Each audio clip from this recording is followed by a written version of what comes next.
If you have knowledge, let others light their candles in it. Margaret Fuller. It is a universal quote that is applicable to all, irrespective of any field.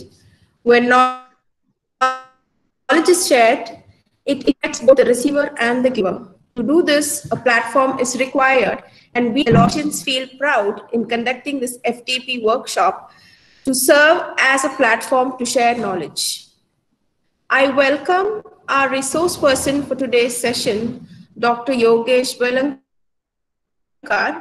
We are proud to have you in our midst today, sir. He has completed his BE in Electronics and Telecommunication Engineering from Mumbai University, MS Electrical Engineering from the University of Texas at El Paso, USA, and his PhD Engineering Education from Purdue University, USA. He has a rich professional experience and has worked in different capacities as an independent consultant, mentor at AICTE, and performance in the Ministry of Human Resource Development, MHRD, and World Bank funded initiative. He has worked as an adjunct faculty in IIT Varanasi and KLE Technology Chennai and principal education and research at Infosys Limited.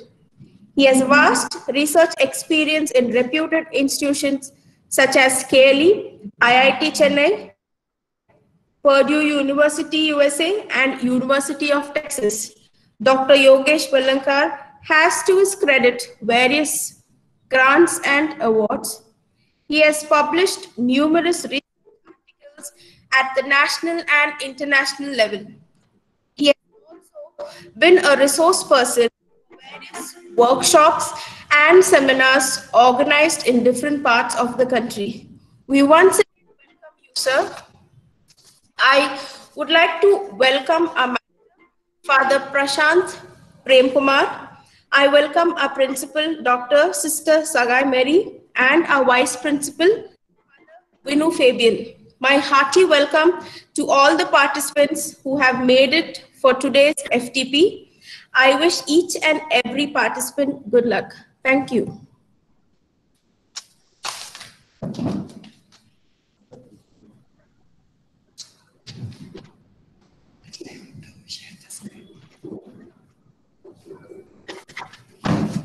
Professor Yogesh, sir. Yes. Good morning, Professor. Tell me. Should I start the session? Professor, you can continue now. Okay. Thank you so much. Thank you sir. very much. Yes, Professor Ravi, thank you so much for inviting me.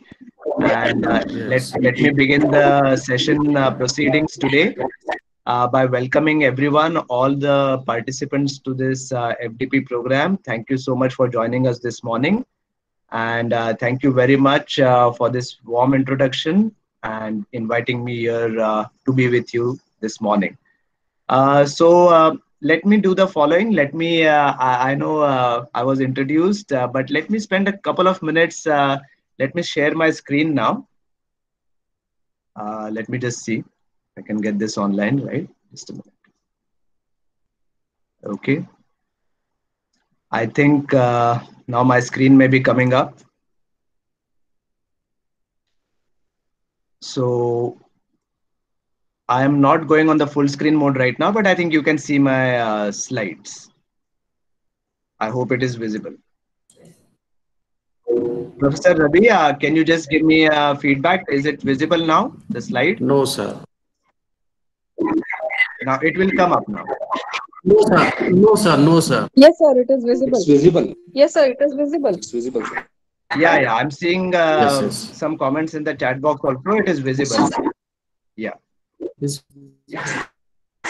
Okay. So great. Thank you so much.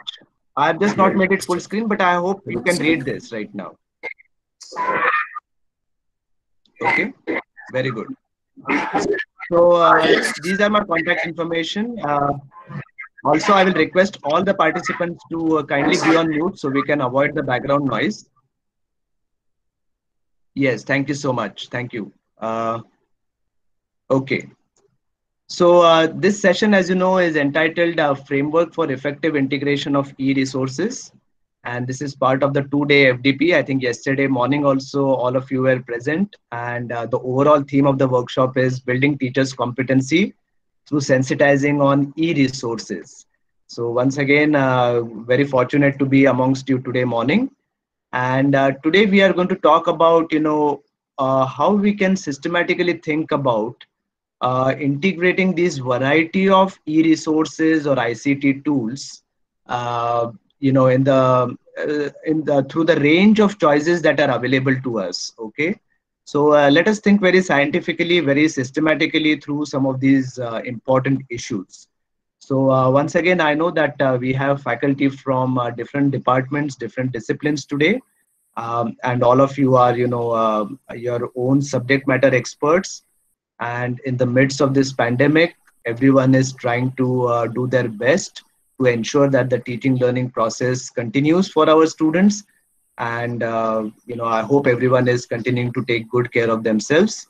And of course, as you progress through these digital ways of teaching and learning, it will be very important for you to have such kind of reference material or such kind of interventions, so that you can also plan out your lessons to be very, very effective and also very, very efficient. Okay, so in that sense, I'm sure many of you will also know many good best practices, and I will also like to hear from you later on during the session.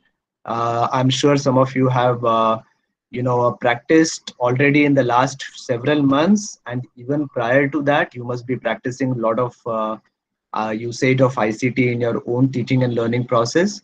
So I'll be I'll be very happy to learn more about your own experience as well. All right. Later I will also spend a few minutes telling you a little bit more about the kind of work I have done. I will skip that part right now, but I will directly go to my first question to all of you is, and you can use the chat box. Okay, I will stop presenting the slide now. You can use the chat box to type your response. I may ask you to unmute in between, and you can also respond to us. Okay, I will call out your name and you can unmute yourself. My question to all of you is, we all are using technology for our teaching learning process, but can you outline what is the important reasons or what are the scientific principles behind how technology can advance learning? That is the main question I have for you today. Before we think about usage of ICT, the driving question we need to ask ourselves is, how can technology advance learning? So I hope my question is clear to all of you. You can think about it for a minute. Use the chat box to quickly type in your response, whatever is on your mind. Maybe brief responses. In the meantime, I can also ask somebody to unmute. Randomly, I may call your name, so hopefully your microphone is working and you'll be able to talk to us. All right, please go ahead and type your response in the chat box very quickly. I hope my question is clear and I'm still audible to all of you. My question is, yes, I think all of you have heard me. Yes. I have typed the question. Dipti is telling us, more active participation of students. Yes, that is certainly one way. And Mary is also trying to tell us open education and learning at one's own pace. Yes. So this idea of, anytime, anywhere learning. Yes. So let us focus on the question at hand. Improved communication. Yeah, technology can be used as a means of communication. Yes. Okay. Nikita is telling us more clarity, no misunderstanding. Well, I may not fully agree with that. There is always, whenever there is a communications channel, there is always a scope for misunderstanding. So There is no, technology may not ensure a foolproof method of, avoiding misunderstandings. But yes, of course, you can try to give clarity through several ways. But there is always scope for, in any communication situation, there is always scope for misunderstanding. But yes, it depends. Yeah, yes, through different resources. Yes, this is another good one. Round the clock availability of resources. Yes, internet, web resources, they're available 24/7. But for that also, you need to have connectivity. Now we are also thinking about this issue of digital divide. So please remember, digital divide is a reality in many parts of our country as well as many parts of the world. This so-called digital divide is, does hamper the access to technology, to technological resources, lack of internet connectivity, lack of devices. Uh, Not everyone has access to the same set of resources. Yes, learning can be made fun. Yes. Okay, very nice. Lifelong remembering of content.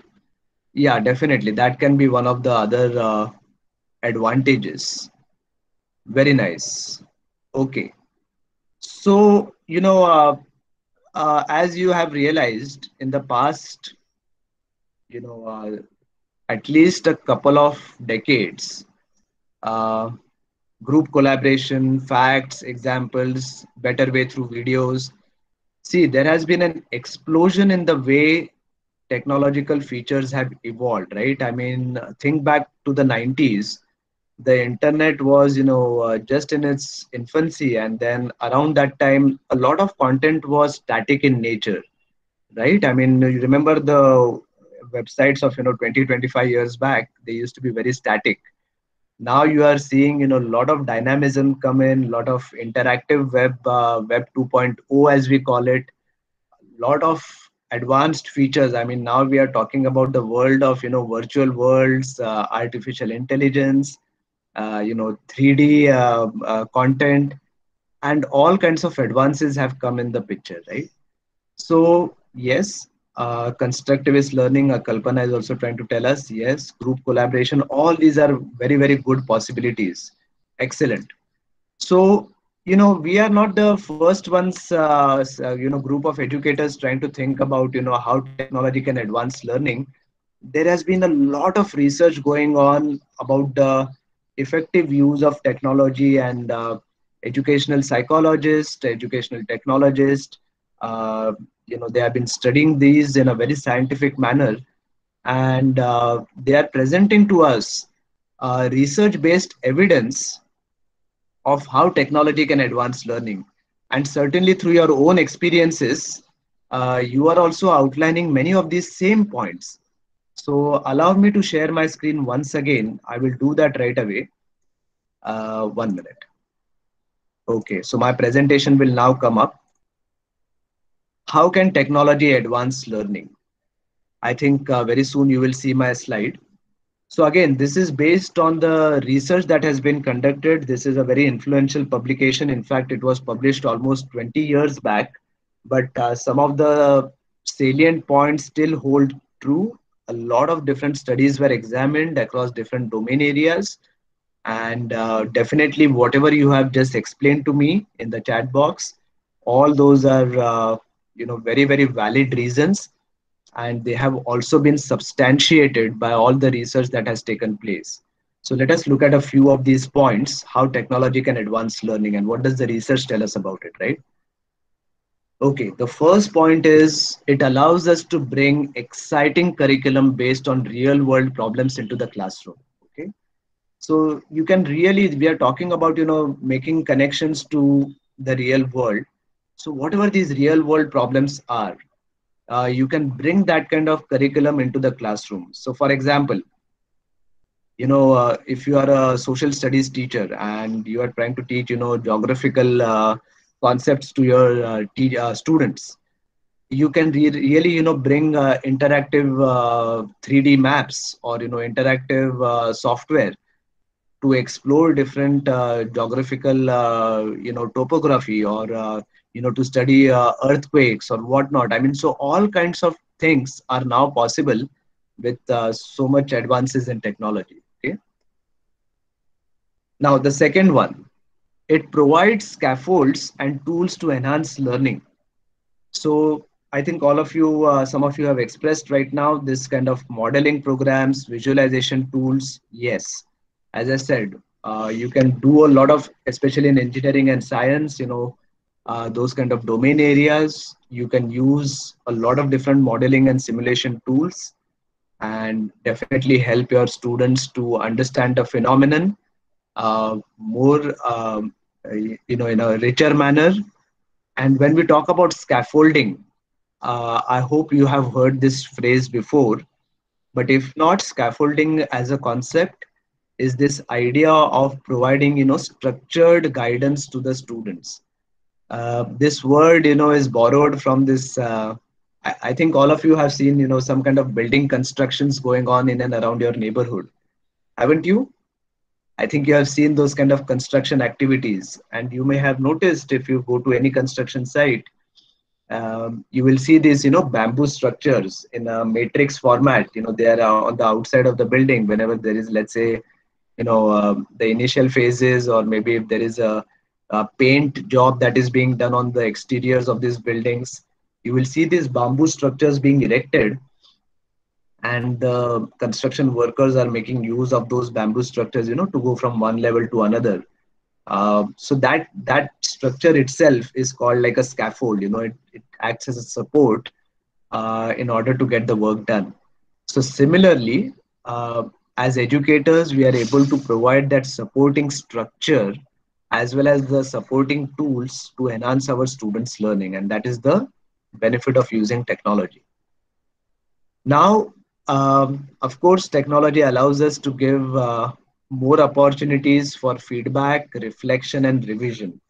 So, nowadays we are all so much accustomed to, documentation software. We can share documents, we can, share files, we can edit in real time, and definitely student can give us a lot of different kinds of feedback. They can reflect upon their work and so on and so forth, right? All this is very, very easily possible, even with a large number of students. Now, the other thing I think, the affordances of technology is, it really brings local and global communities together. All people interested in a particular topic, they can come on a common platform. I mean, just look at this particular example.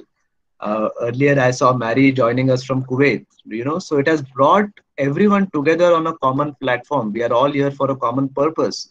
This kind of a webinar series, this kind of a FDP, this kind of, online teaching and learning platforms that have made all this very, very possible for all of us, right? So we can all come together and discuss issues that are relevant to us, discuss, topics that are very, very important, and collectively we can make progress. Okay.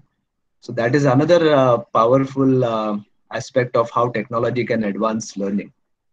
And finally, as this FDP is, the goal of this FDP itself, it expands opportunities for teacher learning. So as an educator, as a faculty member, as a teacher, you yourself can, do a lot of self-development with the use of technology. Okay. So that is very, very crucial.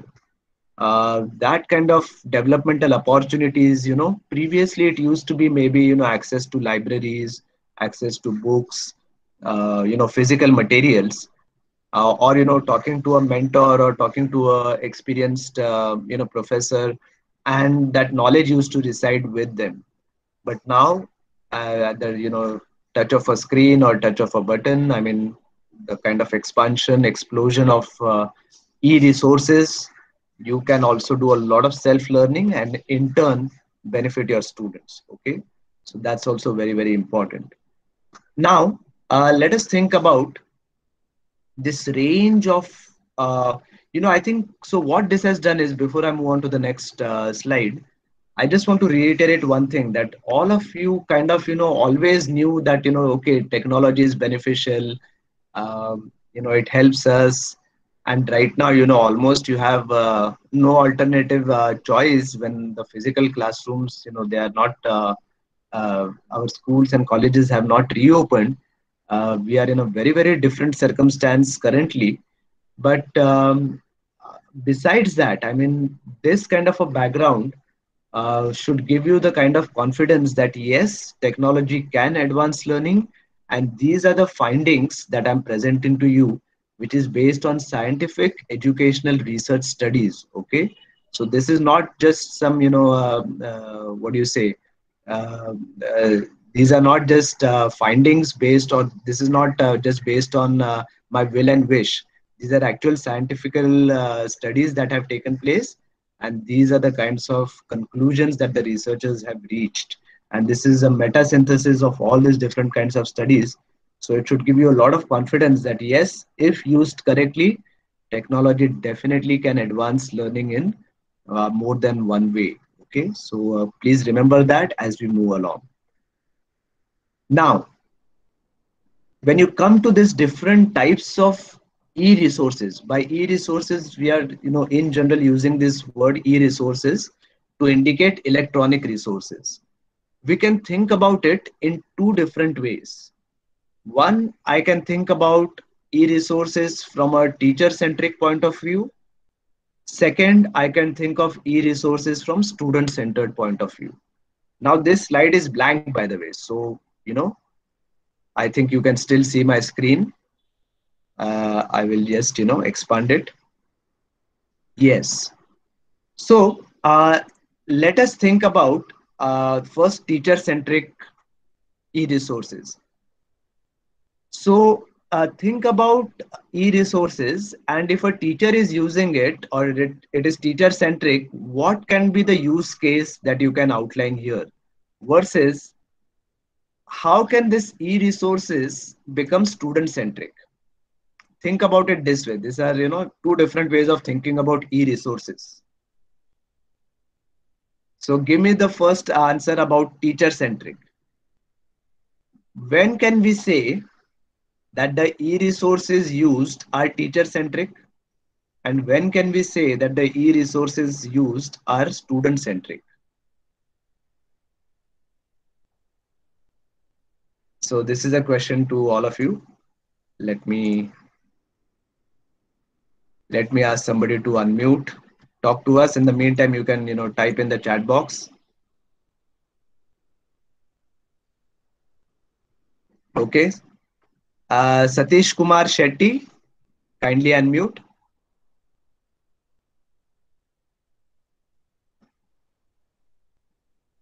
Satish Kumar Shetty, if you are there, you may unmute yourself.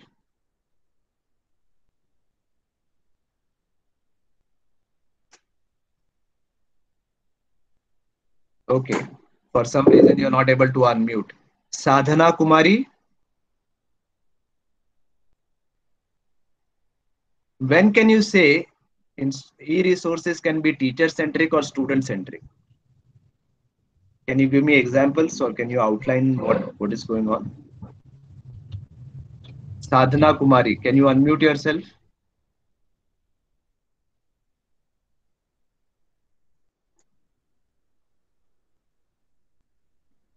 Yeah, I'm getting some responses in the chat box. Yes. Yeah, Dipti is telling us teacher uses it more for referencing during online teaching. Yes. Student-centric could be in the form of lectures, TED Talk, presentations. Yes. Yes. Very nice. So let me see. I think you guys can still unmute yourselves. I hope you have that permission. How about Sunil B, if you are there?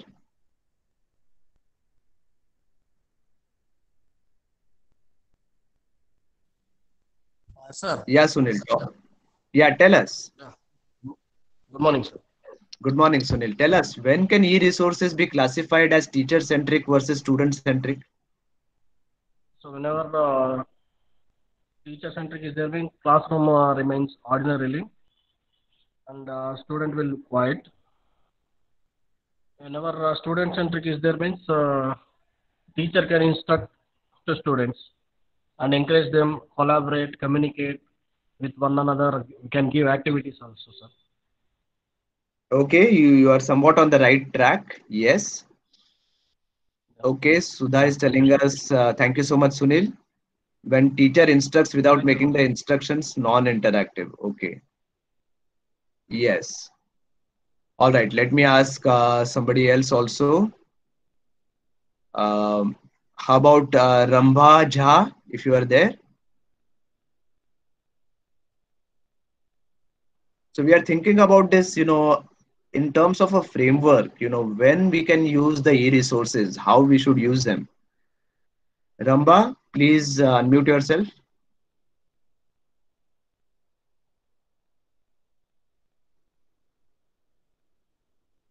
Or let me go to Merlin Preeti, if you are there.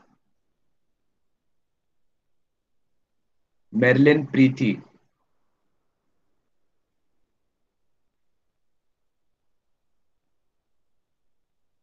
All right. Parul Goel.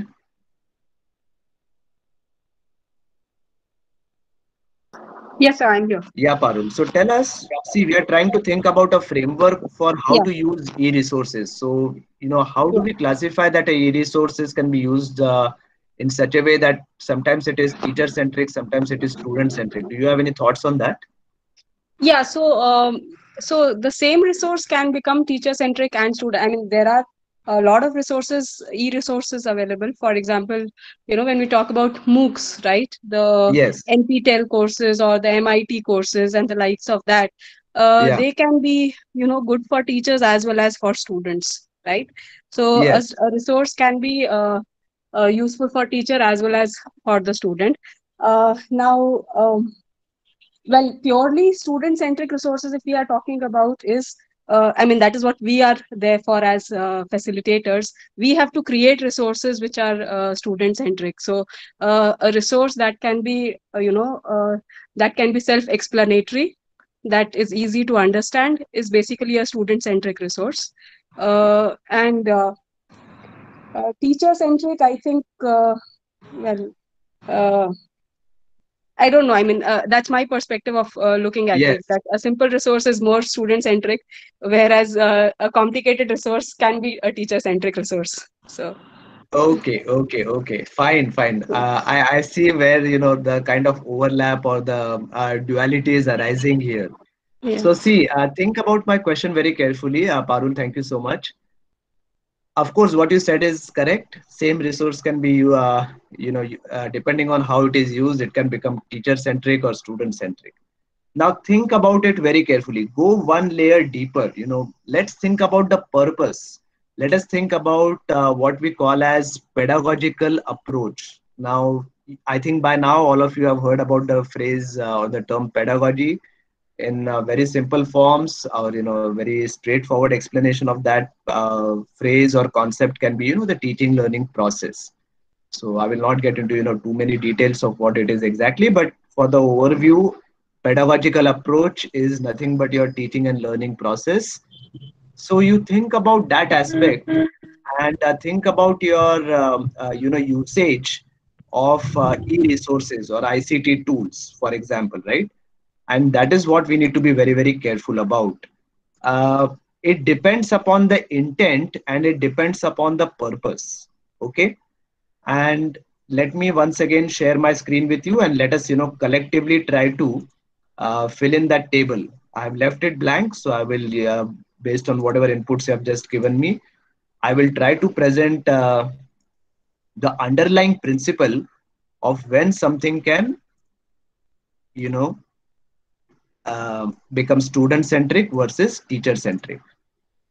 I think you can still see my screen, no? Yes, it is, I think, visible to you. Now my slides have come up, this teacher centric and student centric. Okay. So, let me try to write it this way. Okay. And by the way, feel free to take notes as we are discussing these different points. Okay. So, if a teacher is using the e-resources for, primary use for let me see, primary use for presenting materials or presenting supplementary materials.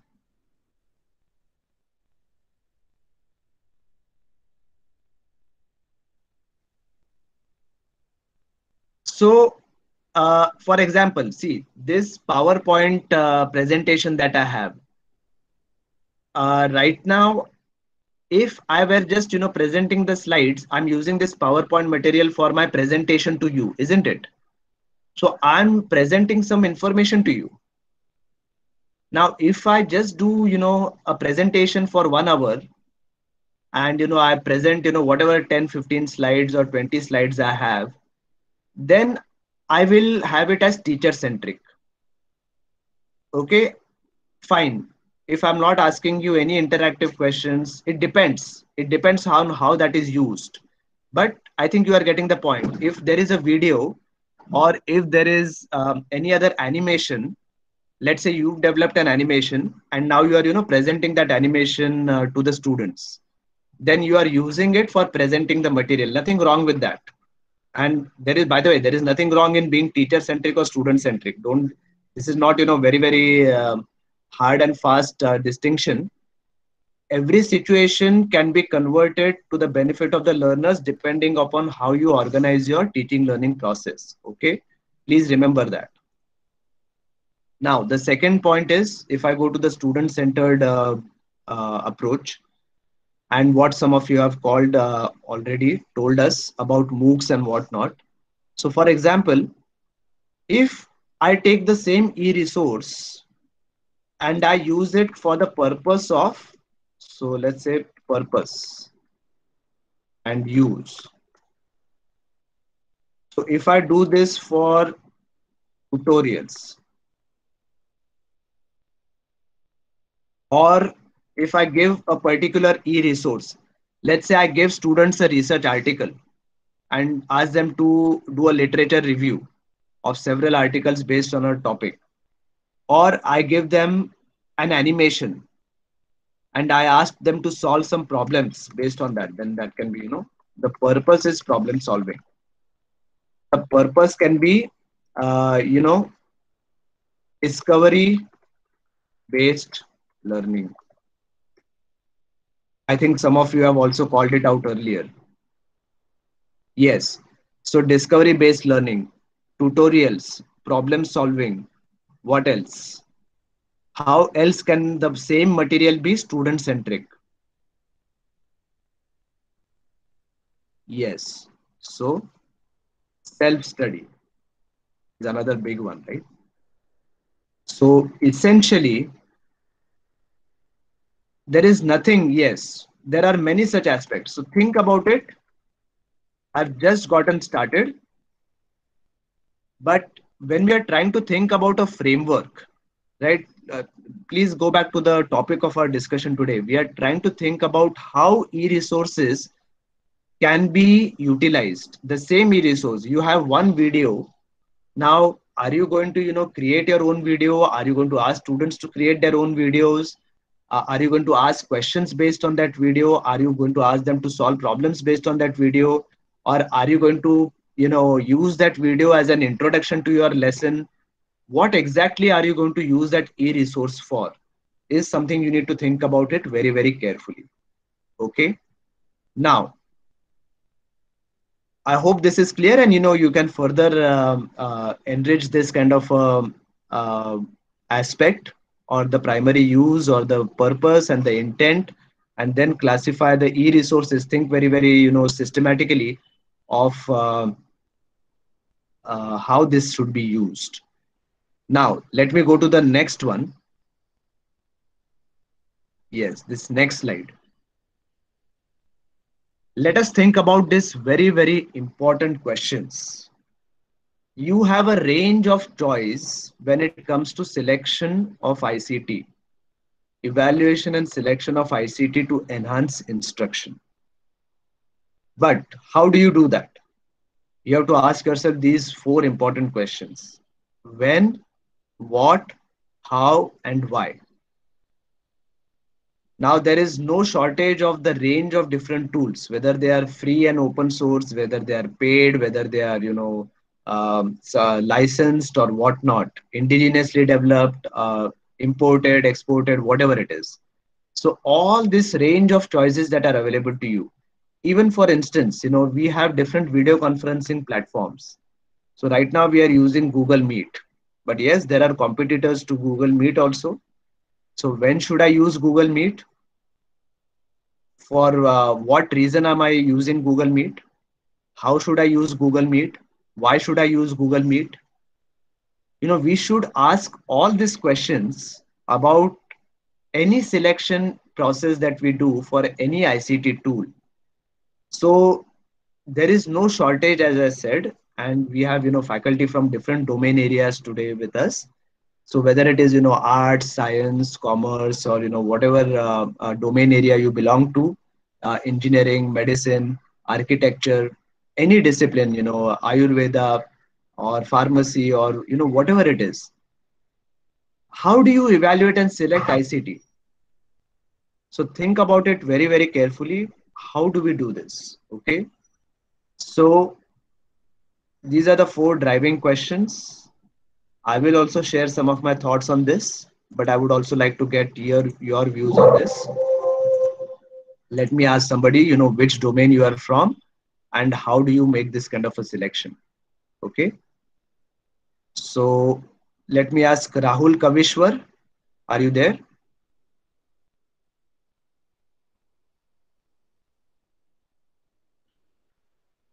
Rahul, kindly unmute yourself.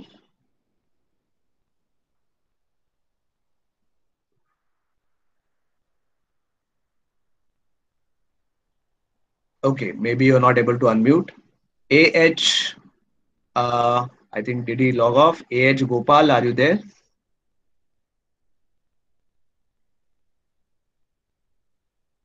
All right.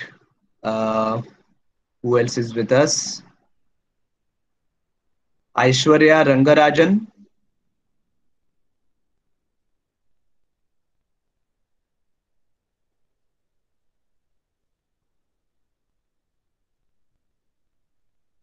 Kindly unmute yourself.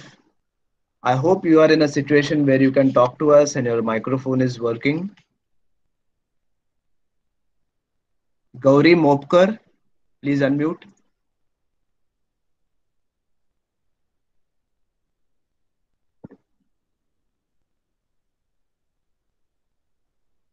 Yes, sir. Yes, Gauri. So which department or which domain you are from?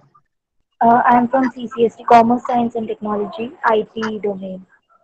Okay, so whenever you select any ICT tools for teaching your subject area, Yes, sir. how do you go about evaluating and selecting these tools? Do you agree that we have a lot of choices these days? Yes, we have n number of choices present these days, and Correct. all the ICT tools are either for both teacher-centric and student-centric both. Yeah. So now, when I try to select any tool, I would first see how user-friendly it is for the students and for the Okay. teachers both. Because for teachers it should be bit easy to share their presentations, to take over tests, to take over the attendance, and to store all these data on the platform and to the device at the same time when the lectures are running. And also it should be student centric in the way, like if students raise with any problem and if students want to share any issues with their screen sharings, or if they want to share any ideas, even they should be able to do that. So Okay. yeah, Yeah, that continue. like presently if we use WebEx, and for WebEx we use we teachers have an ability to mute or unmute any student. Like if Yeah, someone is too much disturbing, we can mute that yeah, person permanently. correct, So correct. this Yes. is a teacher centric overview of that WebEx. Okay, okay. Thank you, Gauri. Let me ask someone else. And now let Thank me you, sir. ask all of you a very focused question using this framework of evaluation and selection of technology. Okay.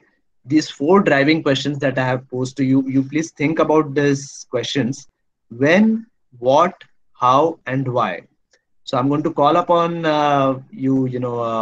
maybe one by one, or maybe a few volunteers. Let me just see.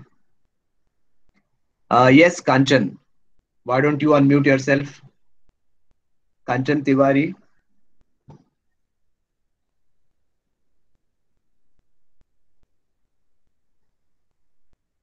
Yes, good morning to you. If you are there, unmute yourself.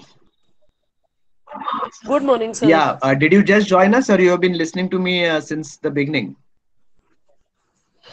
Sir, due to some technical issues, I was like again and again leaving the meeting due to some technical issues. Okay, fine, no problem. So, continue listening to the discussions, and, express your views in the chat box. Thank you so much. Sure, sir, sure. Okay, so now let me, go to someone else. Neha Goel.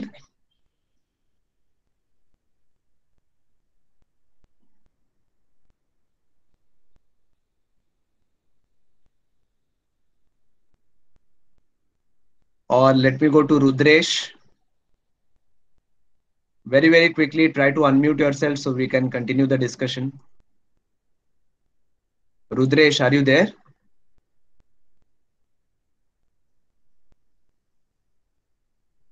Or how about Melvin, if you are there?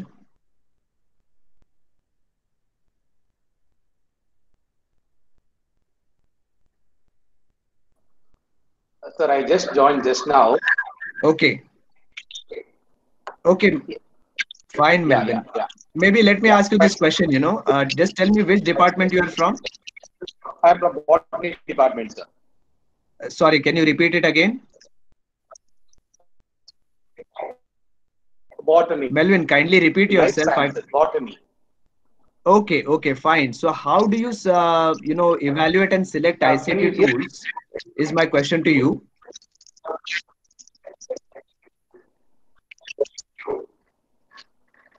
Sir, because of this pandemic, we have been using ICT tool this year extensively. Yeah. We have been using, for example, Google Meets and Microsoft Teams and Zoom and some other like Cisco also, depending on the person's capacity. Yes, right now we are in a very different time that, almost we have, it's almost like as if we have no other choice, no other alternative, and we are using it. But under normal circumstances, right, okay, fine, we are using a video conferencing platform to reach our students, no problem. But think about it, when exactly should you, besides the video conferencing platform, there are so many tools, let's say even in your life sciences, when should you actually use some of these other tools? So depending on our purpose, for example, I want to conduct some quiz, we can use like forms like Google Forms maybe. So we would like to get connected with people across the globe. So for that also, see, in the college we have been using video conferencing facility to get some speaker from beyond the country itself. So it has been a kind of a enhancing or a learning kind of a process, because we could get the people from different domains and from different universities. So that has been a kind of a helpful kind of thing. But everything was going on within the it was in the college setup where we had this facility. But now we have a difficulty where all the students do not have this kind of a data set as such, or data availability. Some of them do not have a smartphone. So we have some difficulties, but nevertheless, we have taken the initiative to go further, and we can record it. And when the students are in a position to come back to the institute, they'll be able to play it. We'll be able to play it back, and they can have more learning. Okay, fine. Thank you so much. All right. Kindly mute yourself. So let me, share some of the important ideas behind this framework. Hello, sir. Yeah, who is this? I'm Dr. Walaikum Mukhopadhyay from West Bengal, Kolkata. Yes, tell us.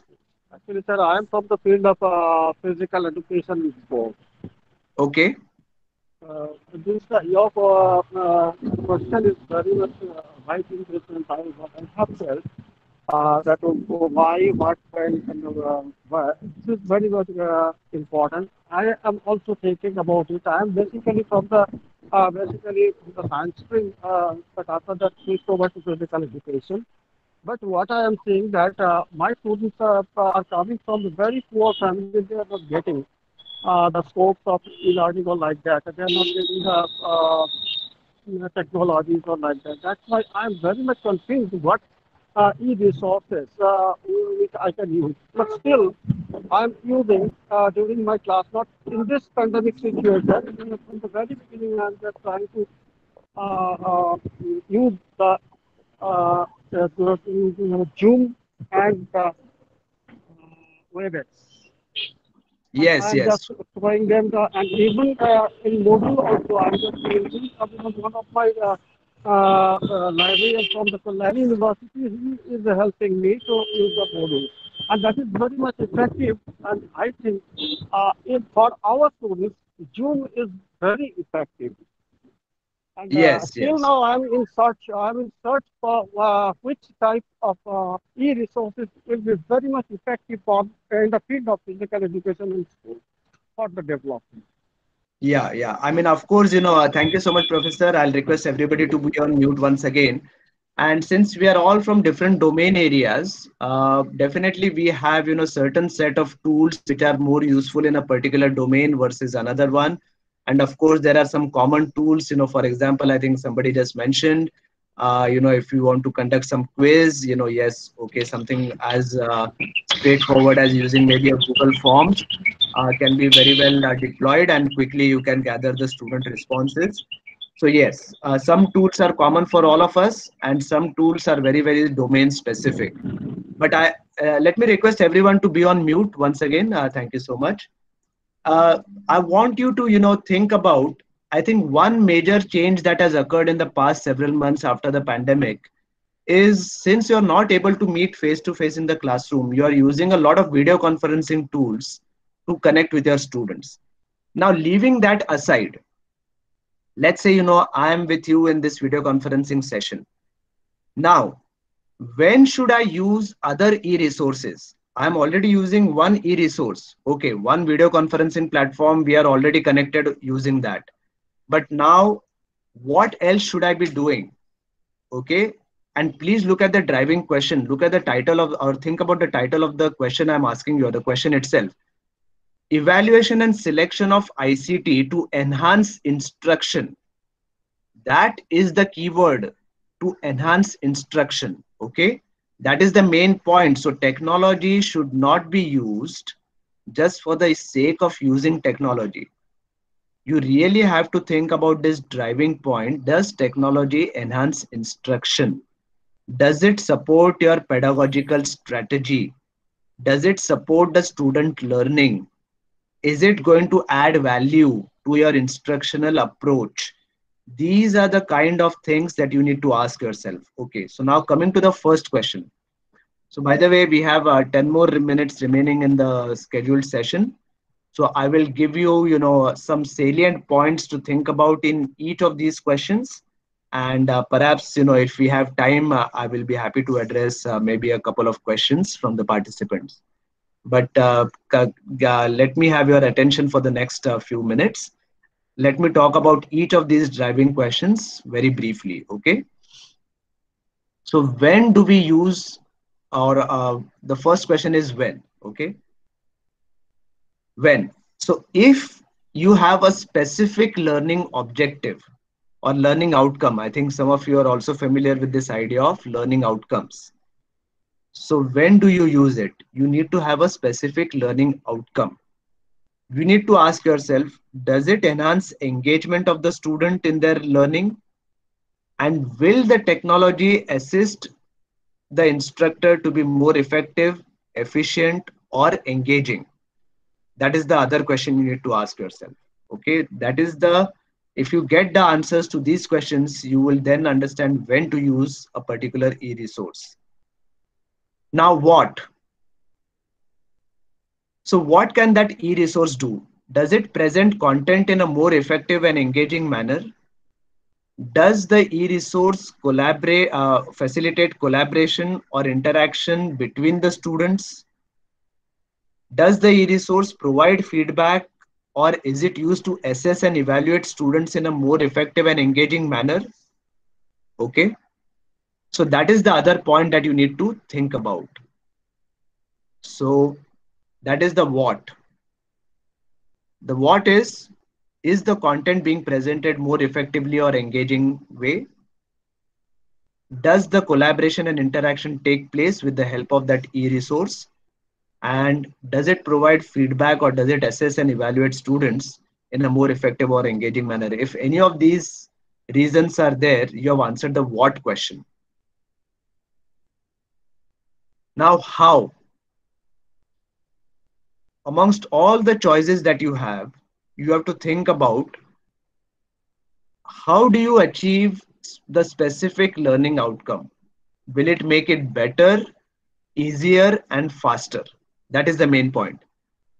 So you have, XYZ e-resources, platform A, platform B, platform C. So which platform will achieve the learning outcome in a better, faster, and easier manner?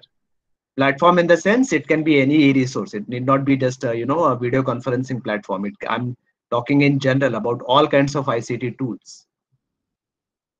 And finally, the most important question is, why are you using technology in the first place? Again, we go back to the research, we go back to our thought process. The reason, if you put a check mark on these different kinds of reasons, then yes, you should use the correct technological tools to add interaction, engagement, and visual appeal to the instruction. So let's say, right now I'm speaking, but whatever I'm trying to convey to you through my verbal instructions, if there is some kind of interactive element that I can do to make my point more engaging, then I should use the technology. Otherwise not. It is not necessary to use technology all the time. Then, to provide student access to the content beyond the end of the term, right? So beyond the end of the term means once the session is over, this kind of technology can always be, in your database. Students can come back to it again and again. It's not as if the semester is over and then, students don't have access to that reference material. They can revisit the reference material, especially if it is in a digital form. Now, by the way, you have to answer the why question, because it is important for the future of our students that their teachers participate, evaluate, document, and expose them to the process of lifelong learning, right? So you have to be a role model for your students that digital technologies can be used for lifelong learning.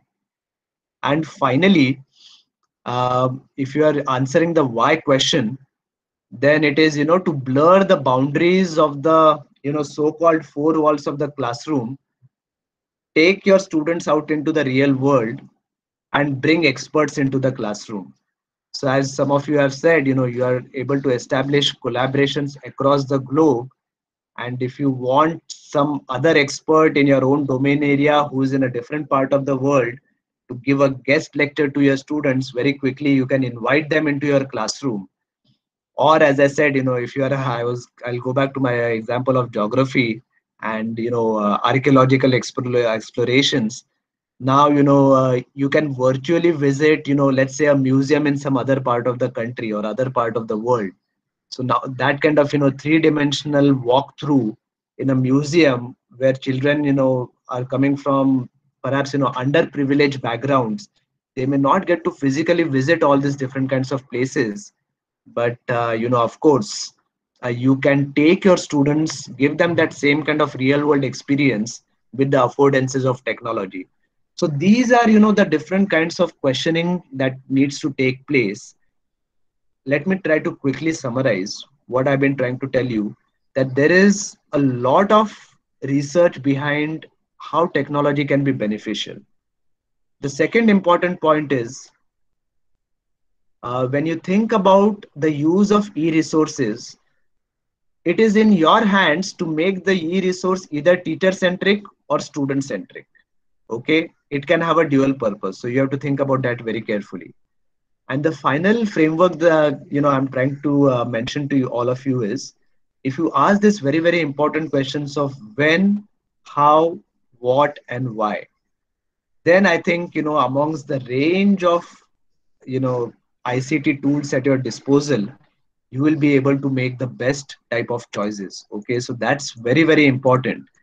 So finally, I just want to mention, if you ask yourselves these four questions: when, what, how, and why, you can be more strategic in your choices.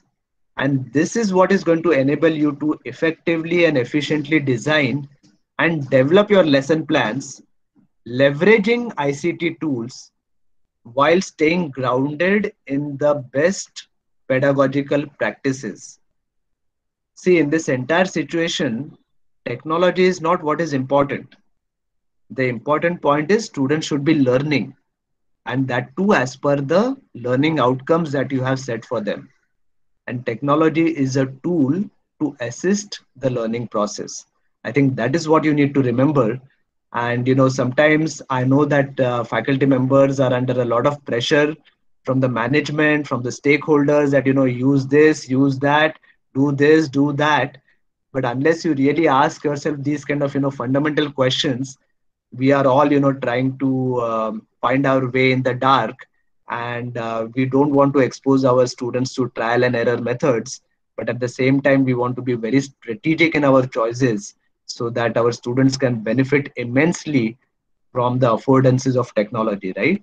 So that is what something you need to keep in mind. And with that, I will once again share my contact information for the benefit of all the participants. I welcome you to stay in touch with me. And, of course, we will continue our association. Thank you so much for being part of this program this morning. And we have a few more minutes remaining. It's 11 o'clock already. I would like to, start and end on time, but yes, I will stay back a few more minutes. If some of you have any questions, please do type in the chat box. I will be happy to answer them. Okay. And this is my contact information. I welcome you to stay connected. And by the way, I will take a couple of more minutes just to tell you a little bit more about my work.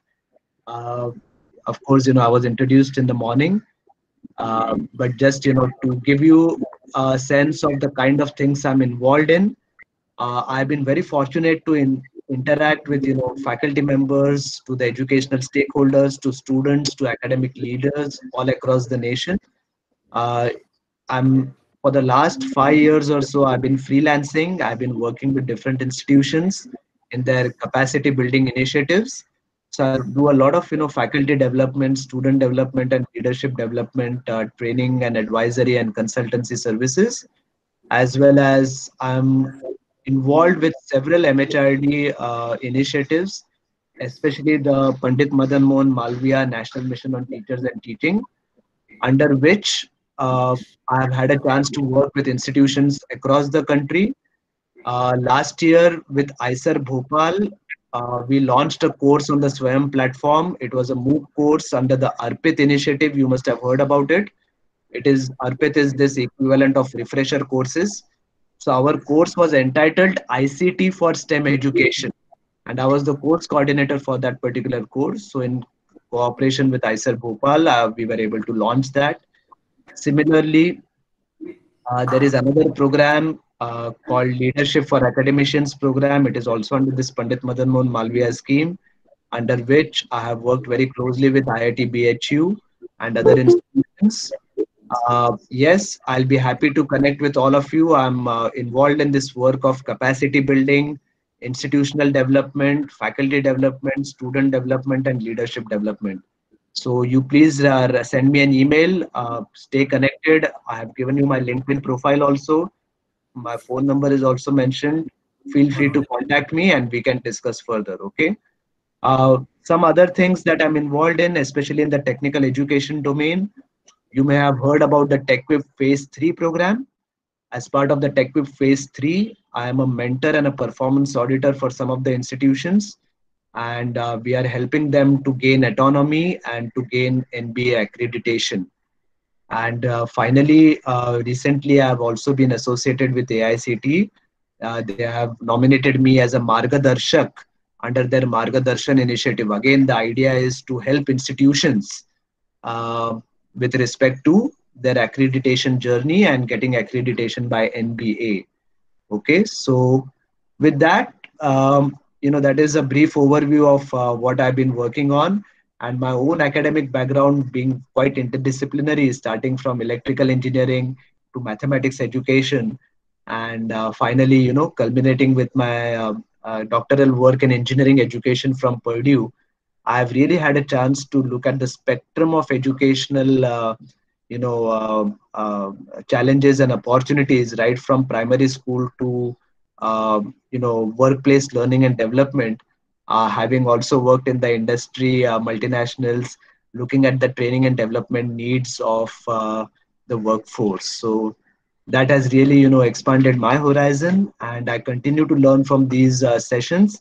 So once again, it's a privilege for me to be amongst you, and thank you for your participation. Thank you very much for your feedback and for your inputs.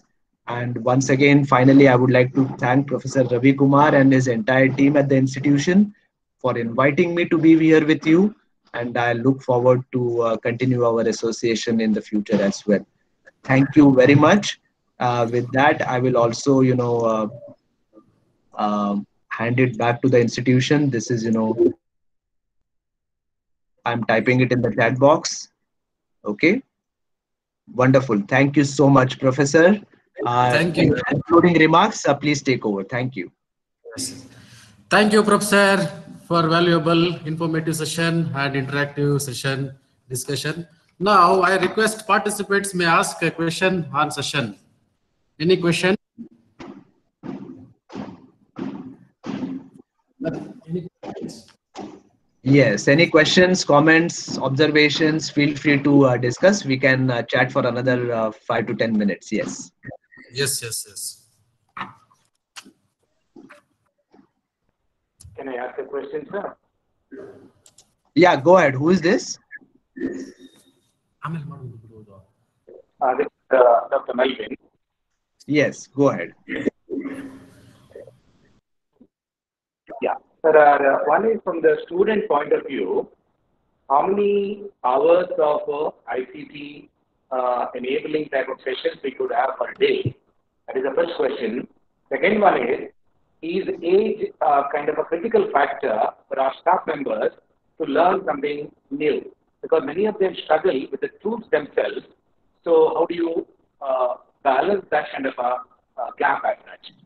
Yes. Very, very good question. There are two parts to this question. I'll answer the second part first. So, in my personal belief, there is no age restriction for learning new things.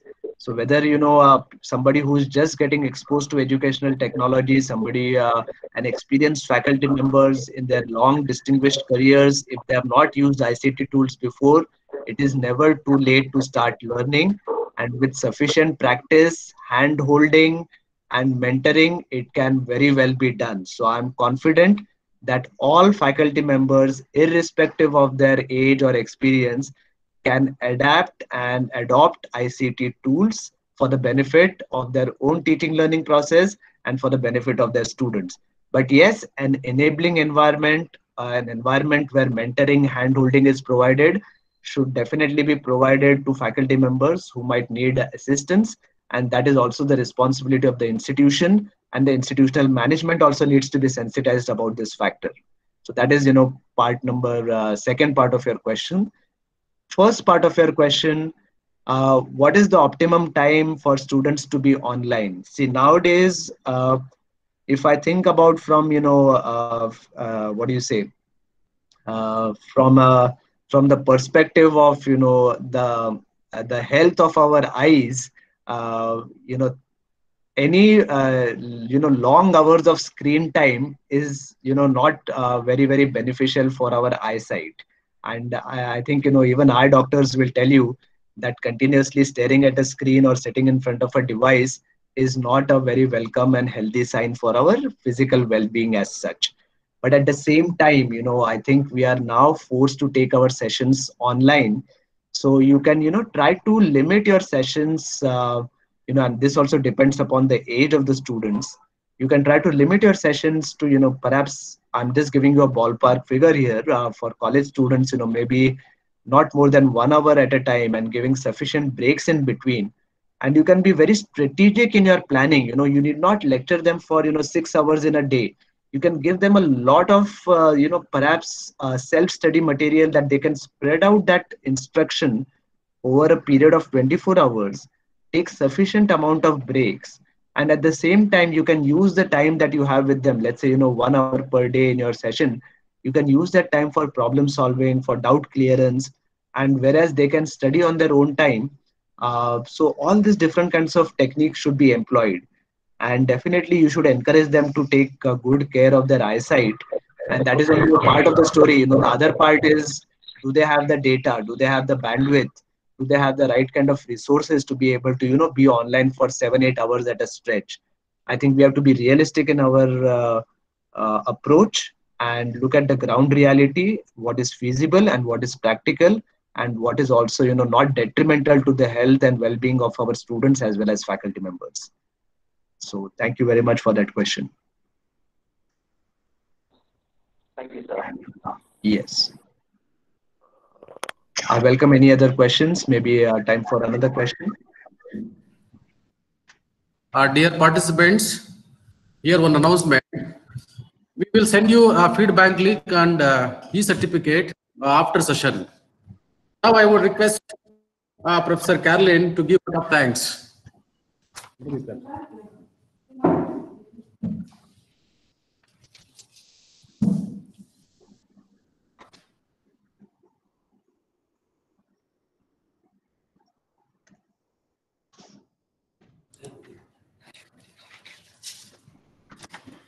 At times, our own light goes out and is rekindled by a spark from another person.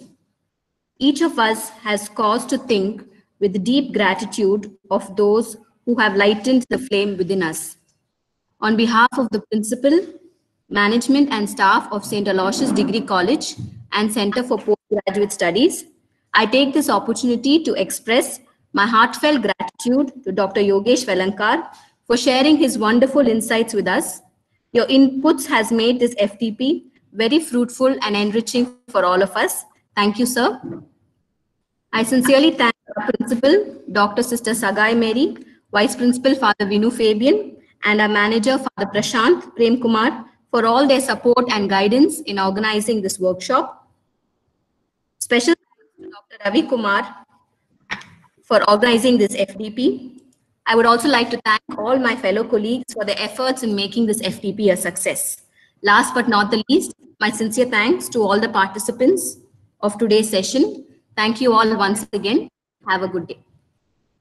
Thank you very much. Thank you so much.